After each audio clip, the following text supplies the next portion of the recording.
Hi అండి, నమస్తే. Welcome to our channel. So video చూసే వాళ్ళు ప్రతి ఒక్కరు వీడియోలోకి వెళ్ళే ముందు ఒకసారి ఛానల్ని లైక్ చేసి షేర్ చేసి సబ్స్క్రైబ్ చేయండి. ఎందుకంటే మీరు లైక్ చేయడం ద్వారానే ఇంకొంతమందికి యూట్యూబ్ అయితే రికమెండ్ చేస్తుంది, ఇంకొంతమందికి కూడా ఉపయోగం అనేది జరుగుతుంది. సో ఈరోజైతే మనము తెలుగు సంబంధించిన సందుల గురించి అయితే తెలుసుకుందాము. మనకు ఈ గ్రామర్ పార్ట్లో సందుల గురించి కూడా మనకు కాంపిటీషన్ ఎగ్జామ్స్లో ఏదైనా కూడా ముఖ్యంగా మనకు టెట్లో అయితే 2 నుంచి 3 మార్కుల సందుల నుంచి కూడా రావడం జరుగుతుంది. అదేవిధంగా 6th నుంచి 10th క్లాస్ వరకు స్టూడెంట్స్ కూడా మనకు ఈ సందులు అనేవి ఉపయోగపడడం జరుగుతుంది. ఫస్ట్ సందులు తెలుసుకునే ముందు సంధి అంటే ఏమిటో తెలుసుకుందాం. మొదటి పదంలోని చివరి అచ్చుపోయి రెండవ పదంలోని మొదటి అచ్చు యందు నిలుచుటను సంధి అంటాము. మొదటి పదంలోని చివరి అచ్చుపోయి రెండవ పదంలోని మొదటి అచ్చు యందు నిలుచుటను సంధి అంటాం. చూడండి, నేను ఉదాహరణ ద్వారా దీన్ని ఎక్స్ప్లెయిన్ చేస్తా. సూత్రం చూడండి. మొదటి పదములోని ఇది ఇప్పుడు రామాలయం అనేది ఒక పదం అయితే దాన్ని విడదీస్తే మనకు ఇందులో రామ ప్లస్ ఆలయం ఉత్తర పదము పూర్వపదము ఉంటే దీనిని మనం మొదటి పదంలోని చివరి అచ్చు. ఇప్పుడు ఇది మా అనేది మనకు హళ్ళు కదండి. ఈ హళ్ళును ఎప్పుడు కూడా చూడండి, ప్రతి హళ్ళులో కూడా ఒక అచ్చు అనేది దాగి ఉంటుంది. అలాగే మాలో అచ్చు ఏముంది? ఆ ఉందన్నమాట. ప్లస్ ఆ మా అవుతుంది. ఇది మొదటి పదంలోని చివరి అచ్చు అంటే ఇదే కదా. చివరి పదంలోని చివరి అచ్చు ఆపోయి రెండవ పదంలోని మొదటి అచ్చు యందు నిలుచుటను. ఎప్పుడు కూడా ఒక పదాన్ని మనము అర్థవంతంగా విడదీసినట్లయితే రెండవ పదంలో ఖచ్చితంగా మనకు అచ్చు అనేది రావడం జరుగుతుంది. అలాగే మొదటి పదంలోని చివరి అచ్చుపోయి రెండవ పదంలోని మొదటి అచ్చు యందు చేరడాన్ని మనం ఏమంటామంటే సంధి అని అంటాము. సో దీని ద్వారానే మనము సంధి అనేది తెలుసుకోవచ్చు అనమాట. సో సంధుల్లోకి వెళ్లే ముందు మనము అసలు ఇప్పుడు మనకు సూత్రాలు ఉన్నాయి కదా. ఆ ఈ ఊరోలకు సవర్ణములైన అచ్చులు పరమణించు దీర్ఘం ఏకాదేశమగును అంటాం. ఆదేశమగును, ఆగమంబగును, నిత్యము, వైకల్పికము అనేటి మనకు రావడం జరుగుతుంది. అవి ఏంటో ఒకసారి తెలుసుకుందాము. ఇక్కడ ఆగమం అంటే తెలుసుకున్నాం. ఒక వర్ణం మరొక వర్ణం మిత్రుని వలె వచ్చి చేరుటను ఆగమం అంటారు. అంటే ఒక వర్ణం స్థానంలోకి ఇంకొక వర్ణము అంటే ఇంకొక అక్షరము మిత్రుని వలె వచ్చి చేరుటను మనము ఆగమము అంటారు. అదే ఆదేశం చూద్దాం. ఒక వర్ణం స్థానంలో మరొక వర్ణం శత్రువు వలె వచ్చి చేరుటను ఆదేశము అంటారు. అంటే ఒక వర్ణం వస్తుంది, ఆ వర్ణాన్ని చెడిపేసి ఇంకొక వర్ణంగా వస్తుందన్నమాట. దాని ఆధిక్యత అనేది చూపిస్తుంది అనమాట. అలా ఉంటే దానిని ఆదేశం అని అంటాము. తర్వాత నిత్యం. సంధి ఎల్లప్పుడూ జరుగుటను నిత్యం అంటారు. సంధి ఎల్లప్పుడూ జరుగుటను నిత్యం అంటారు. అంటే ఎప్పుడు జరుగుతుంది? నిత్యం అంటే జరుగుతూ ఉంటుంది అనమాట. తర్వాత వైకల్పికం. సంధి ఒక మారు జరుగును మరి ఒక మారు జరగకపోవటను వైకల్పికం అంటారు. అంటే ఒకసారి జరగచ్చు, ఒకసారి జరగకపోవచ్చు అనమాట. అలా జరగకపోవడాన్ని ఏమంటామంటే వైకల్పికం అంటారు. తర్వాత బహుళము. బహుళము అనగా 4 విధాలుగా జరుగుతుంది అనేది అర్థం అండి. మనకు కాంపిటీషన్ ఎగ్జామ్స్లో కూడా ఇవి కూడా అడిగే అవకాశాలు ఉన్నాయన్నమాట. లాస్ట్ టైం అడగడం కూడా జరిగింది. బహుళం అంటే ఏమిటని 4 ఆప్షన్స్ ఇవ్వచ్చు, లేదా వైకల్పికం అంటే 4 ఆప్షన్స్ ఇవ్వచ్చు అనమాట. సో కాబట్టి అందుకోసమే నేను సందులు స్టార్ట్ చేయకముందే నేను ఒకసారి ఈ ఆగమం, ఆదేశం, నిత్యం, వైకల్పికం, బహుళం అంటే ఏమిటో ఒకసారి ఎక్స్ప్లెయిన్ చేయడం జరిగింది. ఇప్పుడు చూద్దాం. ఇక్కడ ఉదాహరణ రామ ప్లస్ ఆలయం అన్నాం కదా. ఇప్పుడు చూద్దాం. సంధిలోని మొదటి పదాన్ని పూర్వపదం అని, రెండవ పదాన్ని పరపదం అని అంటారు.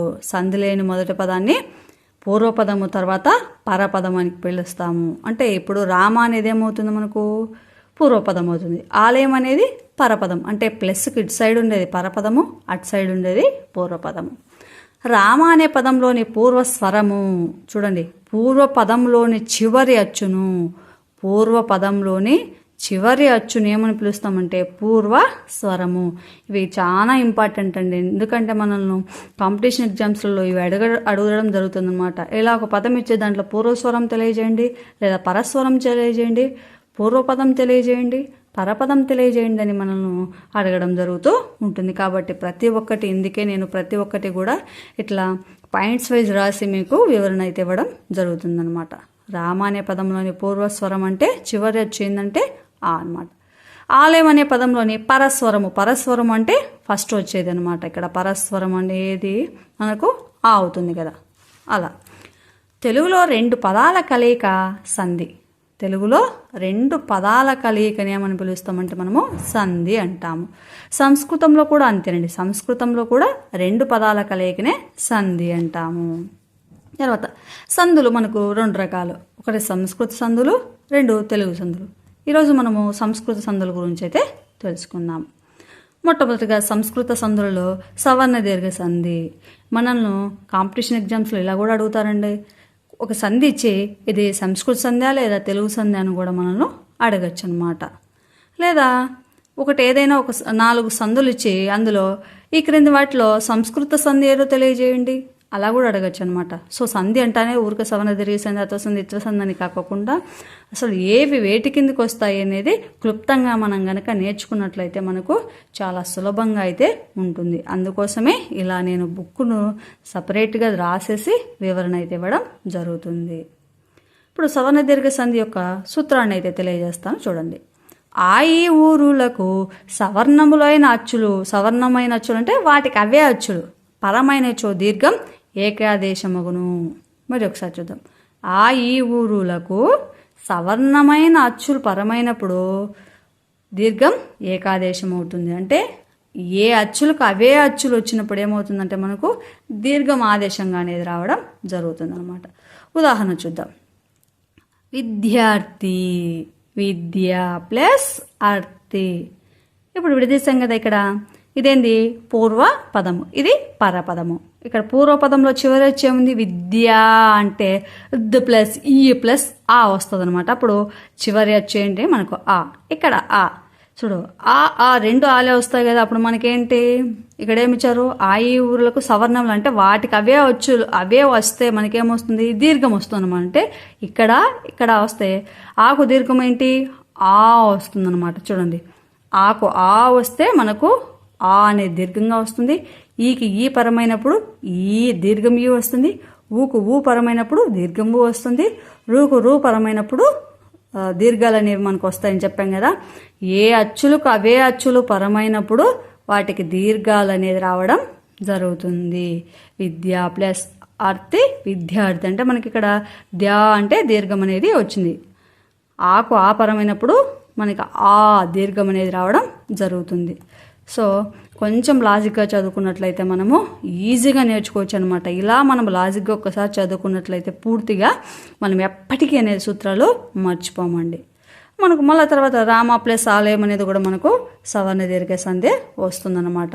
రామ ప్లస్ ఆలయం, రామాలయం అంటే ఇక్కడ మనకు దీర్ఘం ఆదేశంగా రావడం జరిగింది. కాబట్టి ఇది కూడా మనకు సవర్ణ దీర్ఘ సంధిగానే వస్తుందన్నమాట. తర్వాత సంధి చూద్దాం. తర్వాత మనకు గుణసంధి. సూత్రం అకారమునకు అంటే చూడండి, అకారమునకు అకారమునకు ఈ ఊరులు పరమైనచో క్రమంగా ఏ ఓ అర్లు ఏకాదేశంగా వచ్చును. అకారమునకు ఈ ఊరులు పరమైనప్పుడు క్రమంగా ఏ ఓ ఆర్లు వస్తాయి. చూడండి, ఇక్కడ సూత్రాన్ని ఇక్కడ చూపిస్తాను. అకారమునకు అంటే ఆగాని అకారమునకు అంటే దీనికి ఇది పరమైనప్పుడు ఆకు ఈ పరమైతే ఆకు ఊ పరమైన ఆకు రూపరమైన. అకారమునకు ఈ ఊరులు పరమైనప్పుడు క్రమంగా అంటే ఈ వచ్చినప్పుడు ఏ రావాలి, ఊ వస్తే ఓ రావాలి, రూ వస్తే అర్ రావాలన్నమాట. క్రమంగా అంటే వేటికవే సక్రమంగా అవే రావాలన్నమాట. ఆ వచ్చినప్పుడు ఈ ఊరులు. ఈ విధంగా ఉదాహరణ చెప్తా చూడండి. మహర్షి విడదీస్తే ఏమవుతుంది, మహా ప్లస్ ఋషి. హాలో మనకు చివరి వచ్చేముందండి ఆ ఉంది కదా, ఆ ఉంది. ఆకు రూపం అంటే అకారమునకు ఇవి ఏ పరమైన అంటే ఇప్పుడు మనకు ఆకారమునకు రూపరమైంది. రూకు క్రమంగా ఏం రావాలి, అర్ అనేది రావాలి. కలిపినప్పుడు ఏమవుతుంది మహర్షి, పిలిచేటప్పుడు ఏమవుతుంది అర్షి అర్ అనేది వచ్చిందనమాట. ఆ విధంగా సో కొంచెం అర్థమయ్యే విధంగా చెప్తున్నాను, ఒక్కసారి చూసుకోండి. మహాలో ఏముంది చివరొచ్చు ఆ ఉంది. మనకు ఇక్కడ విడదీసినప్పుడు రూ వస్తుంది. అకారమునకు అంటే ఆకు రూపరమైతే ఏం రావాలి మనకు క్రమంగా ఇవి రావాలని చెప్పాం కదా, అంటే అర్ రావాలన్నమాట. వచ్చింది కదా అర్షి మహర్షి అలా అనమాట. తర్వాత రెండో చూద్దాం ఉదాహరణ. దేవేంద్రుడు, దేవా ప్లస్ ఇంద్రుడు. దేవాలో చివరి వచ్చి ఏమిటి ఆ. ఇంద్రులలో మొదటి వచ్చేంటి ఈ.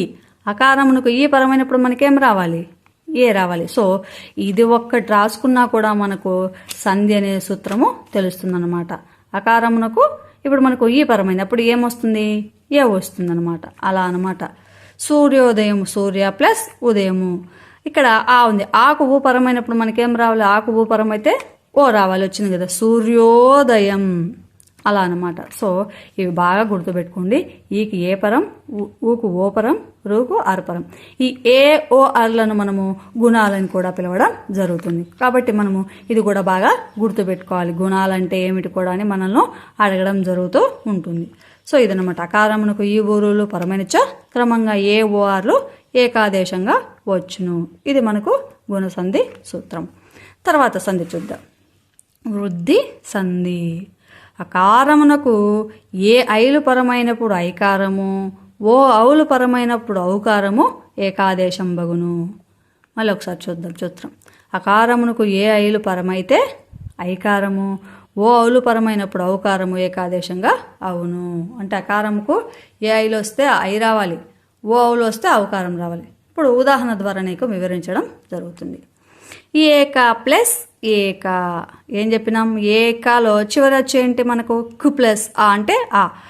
ఆకు అకారమునకు ఏ ఐలు పరమైనప్పుడు అంటే ఏ గాని ఐ గాని పరమవుతుంది. ఇక్కడ మనకి ఏం పరమైంది? ఏ పరమైంది. ఏ అప్పుడు ఏం రావాలి మనకు? అకారమునకు ఏ పరమైతే ఇప్పుడు ఏం రావాలి? ఐకారం రావాలి. అంటే చూడండి, కలిపినప్పుడు ఏక ప్లస్ ఏక, ఏకైక అంటే మనకి ఇక్కడ ఐత్వం ఐ రావడం జరిగిందనమాట. తర్వాత పాప ప్లస్ ఓఘము, పాపౌఘము వస్తుందన్నమాట. పాప అంటే ఇక్కడ మనకు చివరి అకారము అంటే ఆకు, ఆకు ఓపరమైతే ఆకు ఓపరమైతే ఏం రావాలి మనకు? ఔ రావాలి. వచ్చింది కదా, పాపౌఘము ఔ అనేది రావడం జరిగింది. అలా అన్నమాట. చూడండి, అకారమునకు ఏ ఓ కానీ ఓ ఔలు కానీ రూలు కానీ పరమైతే ఏం రావాలి? ఔ రావాలి. ఏ ఓ పరమైతే ఔ రావాలి, ఓకు ఔ పరమైతే ఔ రావాలి, రూకు రూ అయితే ఆర్ రావాలి. ఈ ఐ ఔ ఆర్లను వృద్ధులు అని పిలవడం జరుగుతుంది. లాస్ట్ టైం కాంపిటీషన్ ఎగ్జామ్ టెట్లో అయితే ఇవి అడగడం జరిగింది. ఐ ఔ ఆర్లను ఏమని పిలుస్తారు అని కూడా అడగడం జరిగింది. కాబట్టి మనకు ఏవేవి ఇంపార్టెంట్, ఎక్కువగా ఏవి అడుగుతున్నారు కూడా నేను చెప్తాను. అదేవిధంగా 6th నుంచి 10th వరకు ఉన్న స్టూడెంట్స్ కూడా మనకు ఈ సూత్రాలు, ఈ ఉదాహరణలు కూడా చాలా ఇంపార్టెంట్ అన్నమాట. సో ఎక్కువగా ఇవే 6th నుంచి 10th వరకు ఉన్న స్టూడెంట్స్కి అయితే వాళ్ళకి ఎగ్జామ్స్లలో ఇవే ఎక్కువగా, ఈ ఉదాహరణలు ఎక్కువగా అడుగుతూ ఉంటారు కాబట్టి ఇలా చెప్తున్నాను. సో ఇదనమాట. అకారమునకు ఏ ఏలు పరమైనప్పుడు ఏం రావాలి? ఐకారము, ఓలు పరమైనప్పుడు ఔకారము ఏకాదేశంగా వస్తుంది. ఇదనమాట ఉదాహరణ. తర్వాత యనాదేశ సంధి. ఈ ఊరులకు అసవర్ణములైన అచ్చులు పరమైనప్పుడు క్రమంగా యావారాలు వస్తాయి. ఏ ఊరులకు అసవర్ణములైన అచ్చుల పరమైనప్పుడు క్రమంగా యావారాలు ఆదేశంగా అనేది వస్తాయి. ఉదాహరణ చూద్దాం. ఆది ప్లస్ అంతాలు, ఆద్యాంతాలు. ఈ వచ్చినప్పుడు ఏం రావాలి? క్రమంగా, వేటికి అవి క్రమంగానే వస్తాయి. గుర్తుపెట్టుకోండి. అంటే ఈకు ఏం రావాలి? యా రావాలి, ఊకు వా రావాలి, రూకు రా వస్తుంది అనమాట. క్రమంగానే వస్తాయి. ఇవి అసవర్ణములైన అచ్చుల పరమైనప్పుడు అవే వస్తాయి అన్నమాట. చూడండి, ఆది అంటే ఈ పరమైనప్పుడు ఏం రావాలి? ఈకి ఆ పరమైనప్పుడు మనకు ఇక్కడ యా వస్తుంది అనమాట. ఆద్యాంతాలు. అన్ను ప్లస్ అస్త్రము, ఊకు ఆ పరమైనప్పుడు ఏమొస్తుంది మనకు? వా వస్తుంది. తర్వాత రూకు ఆ పరమైతే ఏమొస్తుంది? రా వస్తుంది అనమాట. అను ప్లస్ అస్త్రం, అన్వాస్త్రం, వా వచ్చింది కదా. మాతృ ప్లస్ అంశ, రు వచ్చినప్పుడు ఏం రావాలి? రావాలి మాత్రాంశ. ఇలా అనమాట. చూడండి, రువు ఇలా మనం గనక ఇలా వేసుకున్నట్లయితే ఈ సైడున మన దీన్ని బట్టి కూడా సూత్రాన్ని అంతటికి కూడా మనము నేర్చుకోవచ్చు అనమాట. సో ఈ ఊరులు అసవర్ణములు, ఈ ఊరులు మనకు ఈ ఊరులకు అసవర్ణములైన అచ్చుల పరమైన క్రమంగా యావారాలు అనేవి రావడం జరుగుతుంది. ఈ యావారాలను ఎన్నులు అని కూడా పిలవడం జరుగుతుంది. కాబట్టి ఇది యనాదేశ సంధి సూత్రము, ఉదాహరణలు. తర్వాత సంధి చూద్దాం. తర్వాత అనునాసిక సంధి. అనునాసిక సంధి అంటే మనకు ఈ కచ్చట తప్పలు. ఈ కచ్చట తప్పలు అంటే ఏమిటి? దేంటిదే మనము పరుషాలు అంటారు. పరుషాలు అంటే జస్ట్ ఉదాహరణ చెప్తా, సంధి గురించి తర్వాత చెప్తా. కచ్చట తప్పలు అంటే ఏంటి? పరుషాలు. పరుషాలు అంటే కఠినంగా పలుకుబడే వాటినే పరుషములు అంటారు. ఇవన్నీ మనకు వర్ణమాలలో అయితే రావడం జరుగుతుంది. సో ఈ కచ్చట తప్పలన్నీ ఏంటి? వర్గ ప్రథమాక్షరాలు అనమాట. అంటే ఇప్పుడు చూడండి, క ఖ గ గ ఞ చాచా జ ఈయన టాటా డాడా అన్నప్పుడు మనకు ఇక్కడ ప్రతి వర్గంలో ఫస్ట్ వస్తాయి కదా, మొదటి అక్షరాలనే మనం ఏమని పిలుస్తాం, వర్గ ప్రథమాక్షరాలు అని అంటాం. అలా కచ్చట తపులకు నా కానీ మా కానీ అను నా మా అను అనునాసికాక్షరములు. అనునాసికాలు అంటే ఏంటి, ముక్కు సహాయంతో పలుకబడే అక్షరాలని ఇక్కడ అర్థమవుతుంది అనమాట. సో ఇవన్నీ తెలుసుకోవాలంటే మనం ఫస్ట్ వర్ణమాల గురించి కూడా తెలుసుకోవాలన్నమాట. అవగాహన అయితే ఖచ్చితంగా మనకు ఉండాలి. ఎందుకంటే ఈ వర్ణమాల గురించి కూడా మనల్ని కాంపిటీషన్ ఎగ్జామ్స్లలో తప్పనిసరిగా అడగడం జరుగుతుందండి.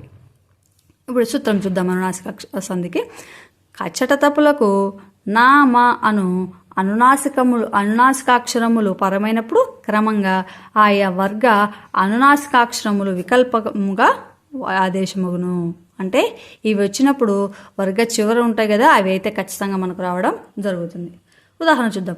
వాక్ ప్లస్ మయం వాగ్మయం. మనకు సంధి చెప్పడమే జరిగింది. కచ్చట తపలు అంటే ఈ వర్గ ప్రథమాక్షరాలు వచ్చినప్పుడు మనకేం రావాలి, ఆయా వర్గ అనునాసికాక్షరములు అంటే ఆ వర్గంలో ఉండే ముక్కు సహాయంతో పలకబడేటి రావడం జరుగుతుంది. ఇందులో అనునాసికం అంటే ఏమిటంటే ముక్కు సహాయంతో ఈ చివరి ఉంది కదా న్యా, ఈ న్యా అనేది రావడం జరుగుతుంది. వర్గ ప్రథమాక్షరం వచ్చినప్పుడు ఈ చివర ఉండే అనునాసికాక్షరం అనేది మనకు పరమవుతుంది. అంతే కదా. కా వచ్చింది, వాక్ ప్లస్ మయం. ఎక్కువ వచ్చినప్పుడు ఏం రావాలి, చివరి అనునాసికాక్షరం ఏమవుతుంది మనకు ఈ వర్గంలో, మనకు న్యా అంటే చూడండి వాంగ్మయము. వాంగ్మయము అంటే మనం ముక్కు సహాయంతో పలకబడుతుంది. తర్వాత రాట్ ప్లస్ మహేంద్రవరం రాన్ మహేంద్రవరం అంటే ఇట్టు వచ్చినప్పుడు ఇప్పుడు టాటా డాడా అనా వస్తుంది కదా, అలా అంటే టుకు మనకు అనా రావాలి చివర వచ్చేది.